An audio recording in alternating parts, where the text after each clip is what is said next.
Oke, kita akan memasuki bersama di ibadah kedua ini dengan membuka firman Tuhan, Alkitab kita dari Kejadian 37 ayat yang pertama sampai yang ke-11 ya.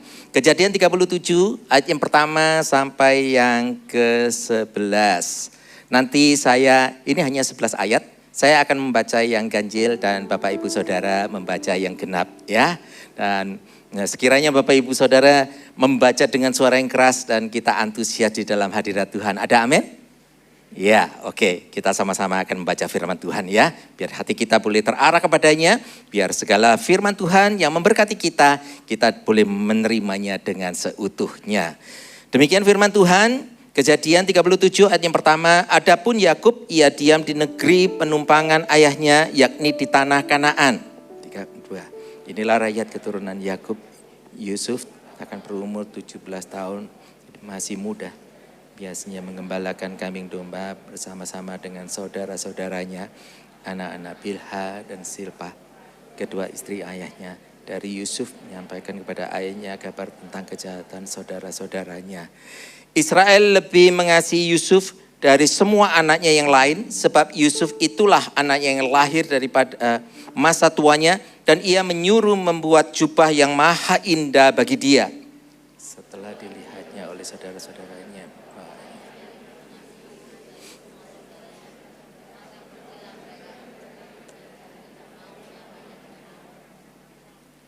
Pada suatu kali bermimpilah Yusuf, lalu mimpinya itu diceritakannya kepada saudara-saudaranya. Sebab itulah mereka lebih benci lagi kepadanya. Karena katanya kepada mereka, coba dengarkan mimpi yang kumimpikan ini. Tampak kita sedang di ladang mengikat berkas-berkas gandum, lalu bangkitlah berkasku dan tegak berdiri. Kemudian datanglah berkas-berkas kamu sekalian mengelilingi dan sujud menyembah kepada berkasku itu.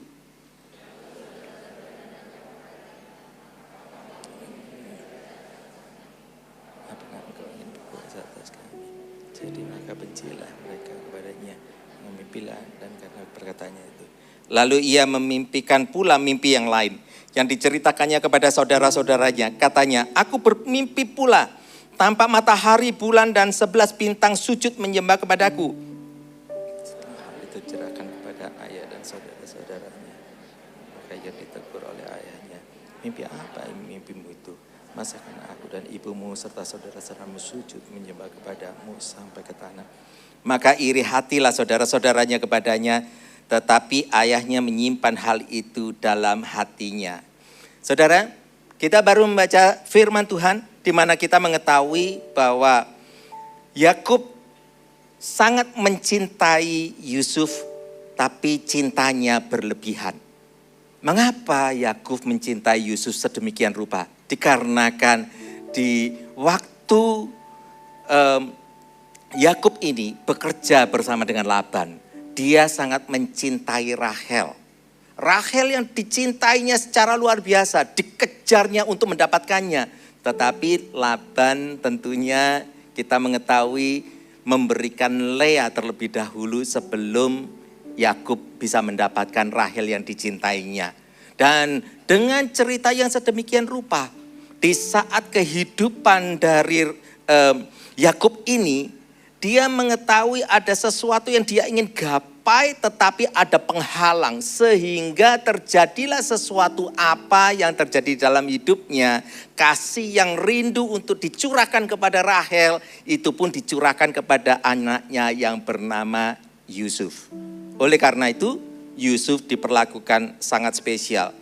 Yusuf ini sendiri di mana diistimewakan, diberi jubah yang indah sementara saudaranya tidak.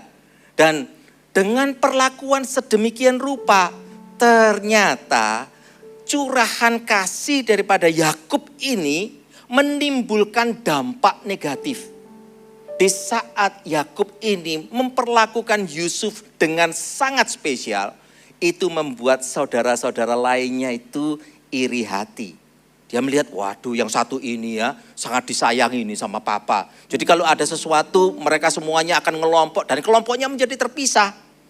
Kita juga mengetahui tadi di ayat yang kedua bahwa Yusuf sendiri kalau ada apa-apa, semuanya terbuka hatinya terhadap Yakub. Dia ceritakan, "Pa, Itu loh saudara-saudara semuanya itu, waduh mereka ini jahat Pak. Nah ini yang disampaikan, kejahatan daripada saudara-saudaranya disampaikan sedemikian rupa. Dengan cara yang mungkin ini dikatakan anak yang masih umur 17 tahun, tetapi apa yang disampaikannya ternyata kurang bijak. Tidak dilakukan dengan cara yang semestinya. Sehingga saudara-saudara lainnya mengetahui bukan menjadi suatu koreksi atau sesuatu pembenahan yang baik di dalam keluarga. Tetapi yang muncul adalah kebencian. Yang muncul adalah iri hati. Nah kita sama-sama mengetahui, kalau kita baca tadi ya, kalau bisa dimunculkan yang ayat yang keempat. Kita bisa melihat bahwa apabila ada sesuatu yang kita ini mungkin katakan tidak sengaja kita lakukan. Tetapi ternyata sesuatu ini bisa membawa satu akibat yang sangat luar biasa. Kalau kita baca di sini. Dikarenakan Yakub itu mencintai Yusuf sedemikian rupa, maka terjadilah peristiwa di dalam keluarga itu. Ya, peristiwanya setelah dilihat oleh saudara-saudaranya bahwa ayahnya lebih mengasihi Yusuf dari semua saudara-saudaranya, maka bencilah. Muncul benci. Ya. Ini bencilah mereka itu kepadanya dan tidak mau menyapanya dengan ramah. Mulai ada permusuhan di dalam keluarga. Enggak cukup sampai di sana. Ternyata nextnya berikutnya ayat yang kelima. Di sini pun juga dikatakan pada suatu kali bermimpilah Yusuf. Lalu mimpinya itu diceritakan kepada saudara-saudaranya. Sebab itulah mereka lebih benci. Enggak cukup benci sekarang ya. Ini lebih benci lagi kepadanya. Coba aja yang ke-8. Karena ini peristiwa yang diulang oleh Yusuf, maka muncullah seperti ini. Lalu saudara-saudaranya berkatalah kepadanya, apakah engkau ingin menjadi raja atas kami? Apakah engkau ingin berkuasa atas kami? Jadi makin bencilah. Diteruskan lagi kalau ceritanya mungkin di sini ini nggak diceritakan semua ya. Kalau diceritakan mungkin buenci soro, buenci mencekno gitu. Kira-kira muncul semua kali ya. Ya, saya percaya itulah yang muncul. Jadi bukan sesuatu yang kita ceritanya sekonyong-konyong. Kalau kita sebutnya ujuk-ujuk, enggak ada itu ujuk-ujuknya. Itu ada jalan ceritanya. Ternyata ada action yang pertama sehingga itu menimbulkan satu akibat yang ada di belakangnya. Ya, ini reactionnya muncul. Dikarenakan ada yang pertama itu. Nah inilah yang kita perlu untuk berhati-hati saudara. Kelihatannya kasih. Satu kasih yang dilimpahkan. Itu kelihatannya indah. Tetapi begitu kasih ini tidak disamaratakan kepada yang lain, maka itu hasilnya bisa tidak sama seperti apa yang diharapkan. Itu saudara. Untuk Yusuf ini kan dikasihi sehingga dia bisa cerita apa adanya. Kira-kira kalau misalkan ini dengan cerita yang terbalik, apa enggak itu bisa muncul sesuatu yang negatif kepada anaknya? Bisa saudara. Saya enggak tahu kalau tiap orang ini pasti memiliki suatu sejarah dalam hidup kan. Kita memiliki suatu pengalaman dalam hidup. Dan setiap orang pasti ditempa dengan masing-masing dan cara yang berbeda. Dan itu pribadi. Sesuatu yang telah dilaluinya, tidak bisa kita itu mundur ke belakang. Tetapi kita harus maju ke depan. Yang kita hadapi di depan itu harus bagaimana. Nah ini saudara yang perlu untuk kita mengetahui. Sekarang kita mengetahui bahwa kalau Yakub itu memperlakukan seolah dia itu mencurahkan kasihnya. Tetapi mencurahkan kasihnya ini ternyata dengan cara yang tidak rata, bermain favorit antara satu dan yang lainnya, itu dapat mengakibatkan hal yang negatif. Perpecahan bisa terjadi. Ini saudara. Mungkin memang kalau kita ini dibesarkan dengan satu budaya yang terdahulu. Kalau sekarang ini budaya kita sudah berbeda. Tapi saya bertumbuh dari suatu budaya yang mana nenek saya.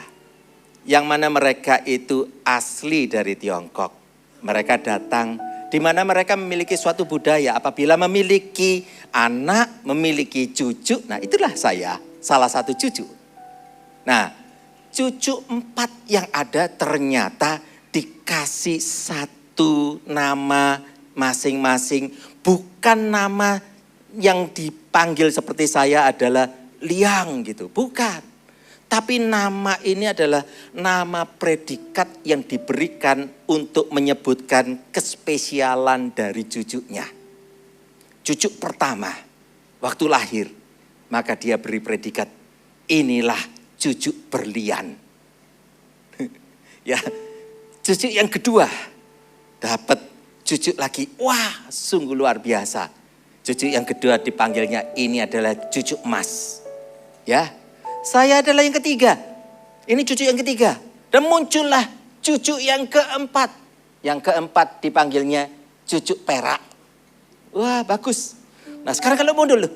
Itu tadi kalau cucu ketiga disebutnya apa? Tahu saudara?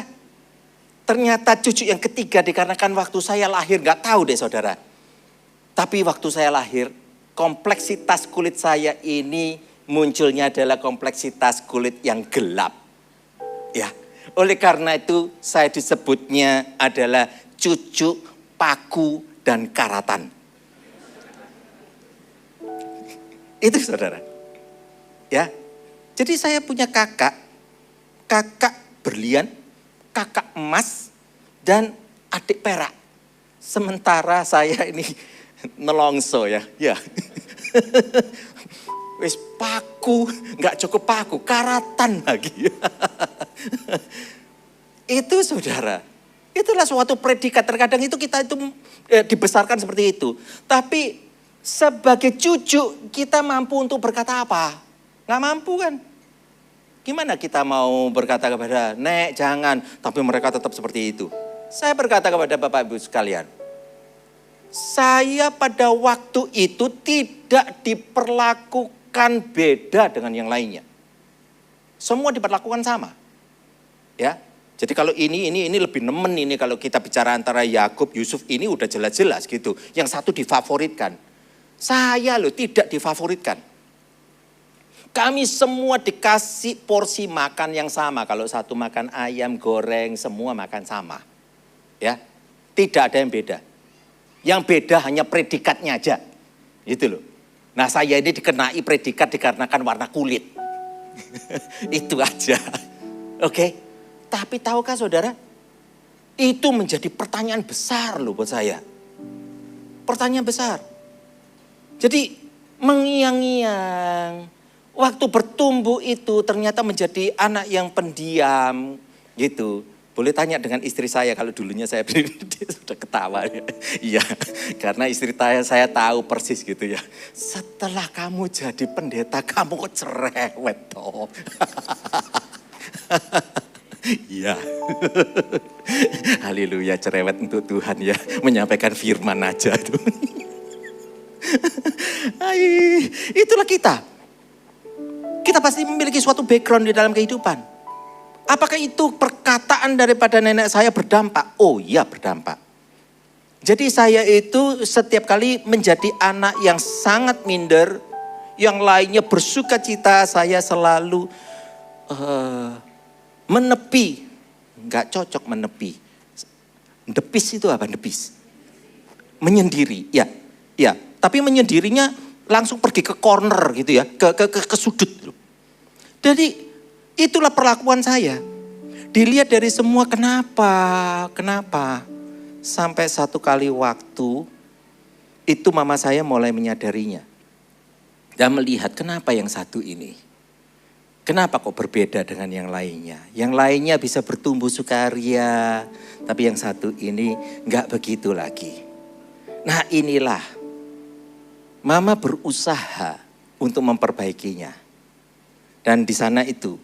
Mama mencarikan waktu yang khusus. Ya, jadi kalau kita itu mau memperbaiki sesuatu, pastikan kita pun juga mencari waktu yang tepat, saudara. Ya, ini poin yang pertama. Kalau kita ini mau cara memperbaikinya, cari saudara. Ya, waktu yang tepat. Waktu penyampaian itu penting sekali. Di saat bukan saya dalam kondisi lagi terluka sedemikian rupa yang lagi tidak ingat akan hal lainnya.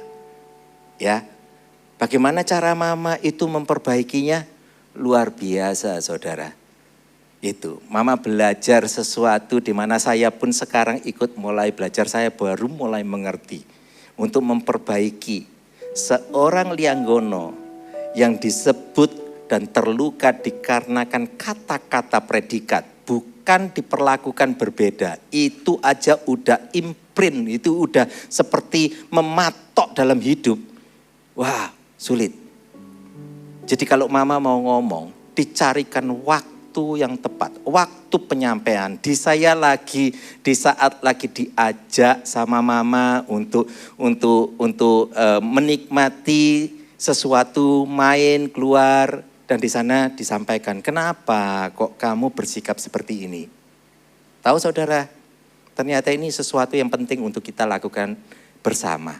Apabila Bapak Ibu Saudara ingin untuk memperbaiki sesuatu, ya, pikirkanlah apa yang mau diperbaiki, itu satu hal.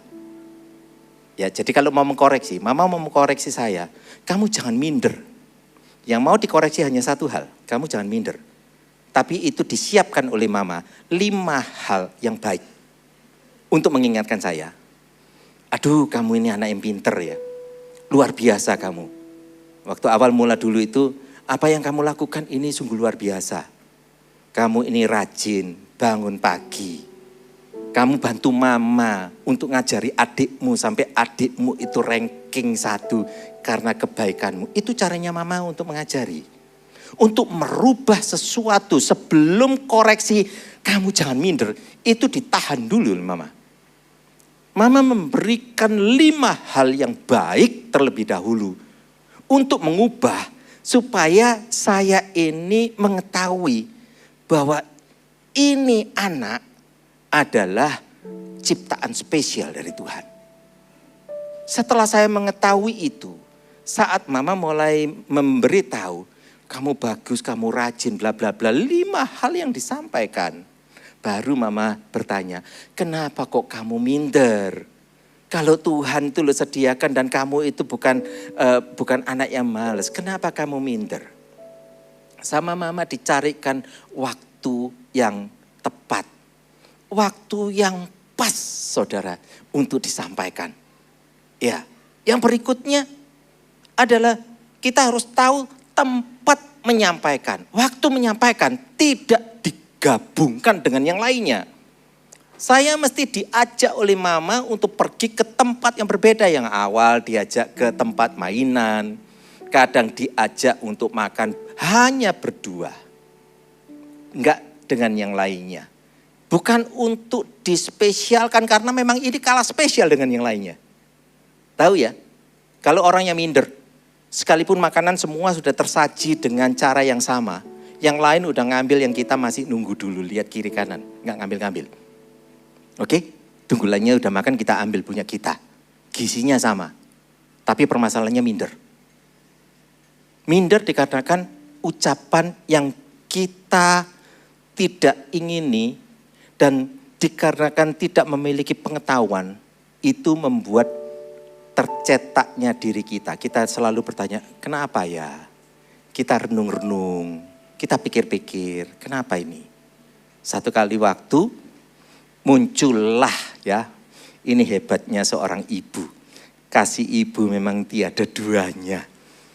Mampu untuk menggali sampai kedalaman. Dan sampai satu titik ditanya, kenapa kamu minder?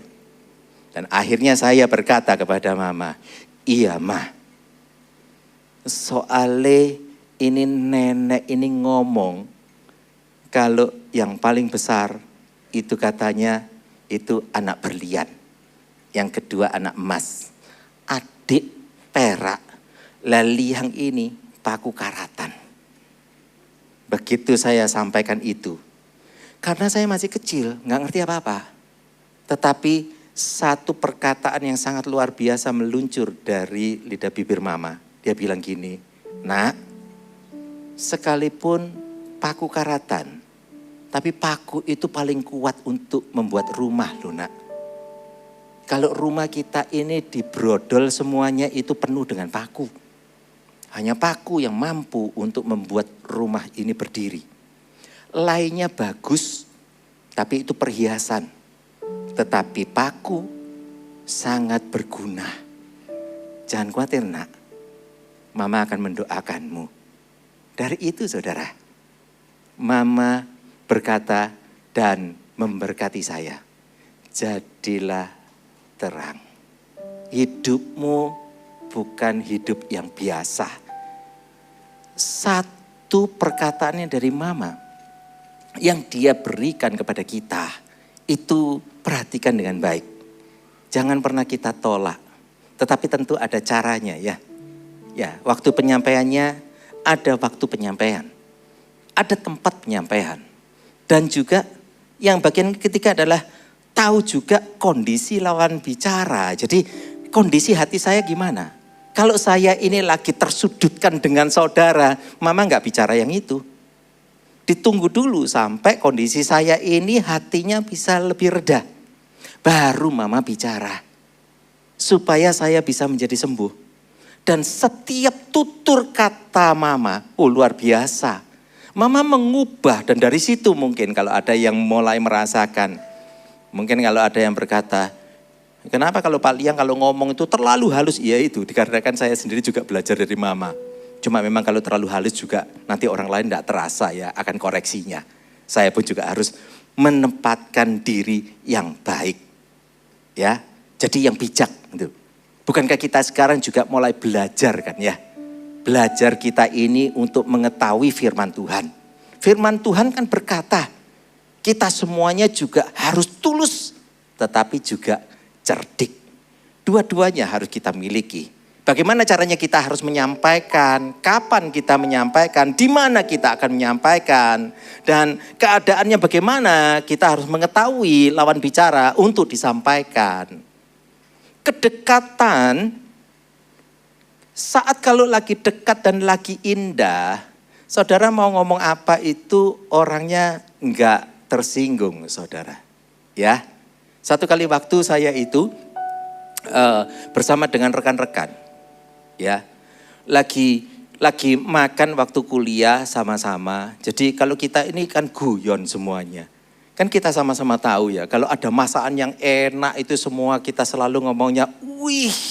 Yang satu ngomong eco kek, yang satunya lagi ngomongnya, ini dia Haoje Sen Jinping. Ngerti gak ya? Ada yang gak ngerti ya? Jadi, kalau terjemahnya begini, wih ini bener-bener enak itu gila pol gitu loh ya. Ya. Nah tapi dikarenakan kita ini di tengah-tengah semuanya ini kita guyonan gitu. Kalau lagi tidak ada apa-apa, situasi daripada hati itu lagi teduh, kita bisa guyonan saudara ya. Kadang kita ngomong, ini makanannya iki Haoje Sen Jinping, Haoje Sen Jinping gitu ya. Itu makanannya ditunjuk. Begitu ngomong Sen Jinping tangan itu loh nuding yang lain. Ini Haoje yang sana Sen Jinping, Sen Jinping. Kalau tidak ada masalah itu enggak apa-apa. Tetapi tunggu begitu kita lagi ketawa, gelak ketawa. Satu teman itu dia ujiannya jelek. Begitu dia duduk di tengah kita, lah kita ini lagi guyon saudara. Dan melakukan gelak ketawa atau kita ini senda gurau yang sama. Haoje Sen Jinping, Haoje Sen Jinping. Begitu ini kena tangan satu ini kepada lawan bicara yang gak pas waktunya. Sen Jinping langsung kubrak. Udah langsung saudara banting-bantingan di depan saya juga gitu. Ini kita mesti tahu waktu penyampaian, tempat penyampaian dan lawan bicara kita apa. Dan kita pun juga harus jaga tutur kata kita. Karena Tuhan itu kerinduannya adalah memulihkan setiap kita dan dia akan berikan yang terbaik untuk kita semua. Tuhan rencananya adalah indah. Kita sama seperti ini.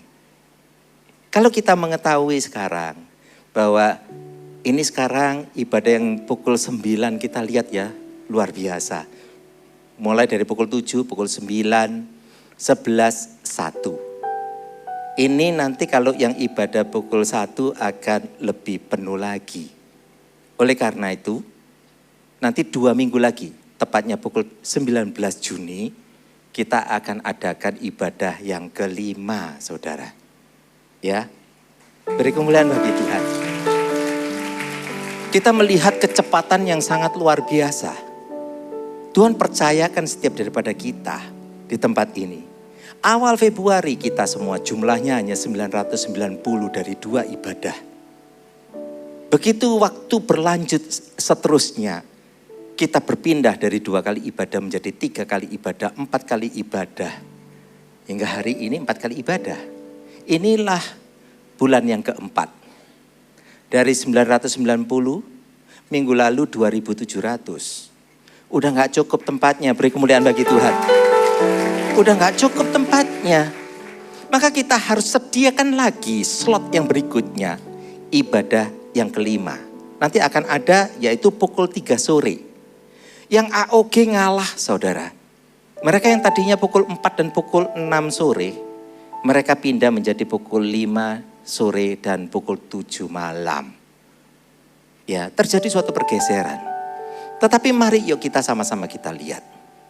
Bahwa Tuhan itu betapa luar biasanya. Oh ya, satu hal lagi juga, Eagle Kids-nya saudara ya. Jadi Eagle Kids-nya ini nanti kita akan pindahkan dari ibadah yang satu akan menjadi ibadah yang kelima. Jadi yang pukul 7 akan kita alihkan ibadah Eagle Kids-nya ke pukul 3 sore, 2 minggu lagi. Bukan minggu depan loh ya.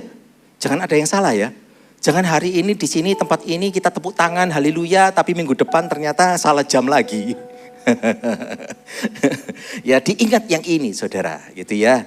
Jadi tadi juga saya waktu keluar saya pun juga melihat kita semuanya antusias. Tapi kita juga harus ingat setiap ibadah adalah mengubahkan kita. Mengubah kita. Jadi setiap bagian daripada firman Tuhan itu adalah indah buat kita. Jadi yang diingat bukan hanya senda gurau dari pembicaranya saudara. Ya, tetapi yang kita ingat adalah apa rencana Tuhan untuk mengubah hidup kita. Kita harus sama-sama ketahui tempat ini. Tuhan tidak pernah menciptakan kita asal-asalan. Dia memiliki rencana. Kalaupun di dalam kehidupan saya pun pernah mengalami yang tidak enak itu kan. Ya, tetapi Tuhan pun juga mengubahkannya. Selama kalau saya mau sepakat juga dengan Tuhan. Kalaupun apa kata mama yang begitu indah, begitu memberkati. Kalau saya tetap ngomong gak bisa. Yang aku minta adalah ini nenek harus berubah bicaranya. Susah saudara. Nenek udah usianya 78. Apalagi juga bahasa Indonesia terpatah-patah. Nah ini satu request yang nantinya sulit kan. Tetapi lebih baik adalah dari kita sendiri. Apakah kita ini mau belajar untuk melihat bagaimana cara kerja Tuhan. Tuhan berikan yang terbaik untuk kita. Sama untuk kita semua yang ada di tempat ini. Saya enggak mengetahui mungkin Bapak Ibu Saudara mengalami apa di dalam kehidupan. Tetapi mulai ketahui apabila kita boleh ada di tempat ini. Tahukah saudara? Tuhan tidak merindukan ibadah pukul 9 dipenuhi sekian. Berapa jumlah orangnya dan lain-lainnya. Enggak saudara. Yang Tuhan rindukan adalah setiap pribadi di ibadah pukul 9 dan pukul 11, pukul 1 siang. Karena Tuhan itu merindukan untuk memberkati pribadi lebih banyak lagi. Pribadi demi pribadi itu lebih banyak lagi. Pengubahan di dalam kehidupan Bapak Ibu Saudara. Mungkin Bapak Ibu Saudara hari-hari ini mengalami banyak tantangan. Tetapi belajar untuk melihat di mana Tuhan itu meletakkan Bapak Ibu Saudara. Sama seperti saya di dalam pergumulan kan tidak langsung kan. Ada waktunya kan mama memberitahu saya melalui proses kan. Setelah diberitahu bahwa jangan kecil hati. Ada satu makna tertentu yang sangat luar biasa. Fungsi daripada paku. Itulah fungsi untuk Mona. Di sanalah yang mengubah saya. Itulah yang menggugah saya. Sama seperti kita ada di tempat ini. Apakah ini hanya untuk jumlah yang penuh dan lainnya? Tidak saudara. Kerinduan Tuhan untuk mengumpulkan kita di sini adalah dengan jumlah makanan, asupan dan berkat yang sama. Kita pulang dari tempat ini untuk bertumbuh dan berbuah. Katakan amin. Inilah setiap daripada kita diciptakan dan kita dikumpulkan di tempat ini. Bukan dikumpulkan untuk kita rame-rame, enggak. Tuhan enggak membutuhkan keramaian kita. Tuhan itu lebih membutuhkan adalah hubungan pribadi satu dengan yang lainnya. Hubungan yang dipulihkan oleh Tuhan. Mungkin kalau ada yang datang ke tempat ini minder, mungkin ada yang barusan keluar dari pekerjaan, mungkin juga memiliki permasalahan di dalam keluarga, mungkin juga ada permasalahan finansial. Apa aja? Apakah membuat saudara sulit untuk mengangkat wajah saudara untuk memandang Tuhan bahwa Engkau adalah Allah yang baik? Kita nggak boleh untuk membawa hidup kita itu ke arah yang berlawanan dengan rencana Tuhan. Karena rencana Tuhan apabila kita dikumpulin di tempat ini, pastikan Bapak Ibu Saudara, rencanakan untuk terus bertumbuh dan berbuah lebih dan lebih lagi. Rencanakan untuk ikut masuk di dalam kegerakan Tuhan.